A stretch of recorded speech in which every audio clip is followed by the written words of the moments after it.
Pada audiobook kali ini, saya akan membacakan buku Tuhan Pasti Ahli Matematika, karya Hadi Susanto.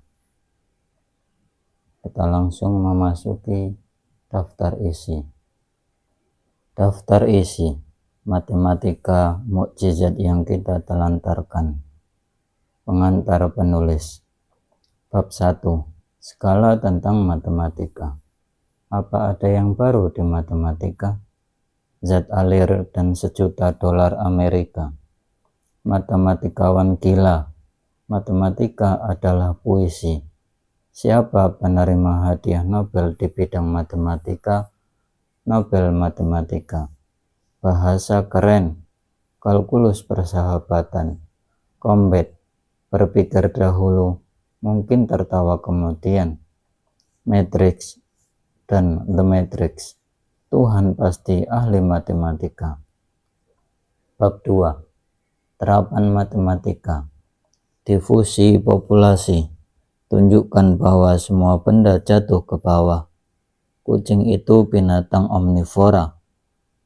Mpemba Effect. Filokopi menjadi detektif. Bab 3. Pendidikan matematika. Jurusan favorit. Salah jurusan. KKN, gelar, Mahipi Course, Day and Night. Brazil is hot. Brain drain, brain gain, brain pain. Mohon maaf, bahasa Inggris saya. Bab 4. Cerita kehidupan. Sekolah alam, penyelundup kecil, sekolah full musik, rendah hati, pantang menyerah, jagalah pandangan, ibu hamil tidak terjungkal, peribahasa Belanda, zoom in, zoom out, menikmati perjuangan, profil penulis. Bab 1. Skala tentang matematika. Apa ada yang baru di matematika? Ketika saya lulus SMA pada 1997 dan memutuskan masuk ke jurusan matematika, beberapa guru dan teman bertanya, "Mengapa matematika?" Jawaban saya waktu itu hanya 2. Karena saya suka matematika dan saya merasa bisa mendapatkan nilai di atas passing grade-nya.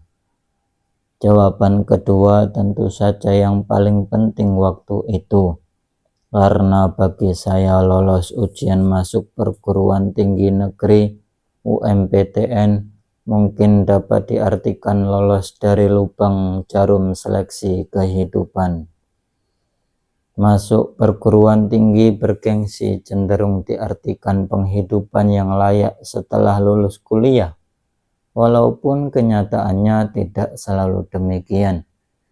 Beberapa tahun setelahnya, ternyata saya masih mendapat pertanyaan yang serupa ketika saya memperkenalkan diri sebagai periset matematika.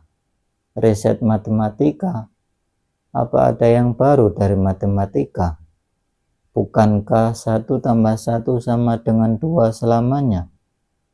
Jawaban yang saya berikan berdasarkan pengalaman sebagai berikut.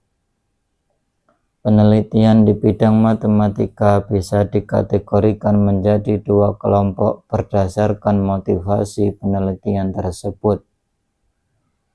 Penelitian yang didorong oleh aplikasi matematika di bidang ilmu lainnya, dan penelitian yang termotivasi oleh pengembangan bidang matematika itu sendiri. Kelompok pertama sekarang lebih dikenal sebagai kelompok matematika terapan, dan kelompok kedua biasa disebut dengan kelompok matematika murni. Penelitian dalam kelompok matematika terapan, sesuai dengan namanya, biasanya diawali dari masalah nyata yang bisa muncul dari fisika, teknik, ekonomi, bidang ilmu sosial, atau yang lainnya. Untuk mencari contohnya sangat mudah. Di Eropa, Ada pertemuan rutin matematikawan dengan dunia industri dalam lokakarya yang bertajuk The European Study Group with Industry yang diorganisasikan oleh kampus-kampus di Eropa. Di Australia ada Mathematics in Industrial Study Group. Di Amerika ada Mathematical Problems in Industry dan pertemuan-pertemuan sejenis di beberapa negara lainnya.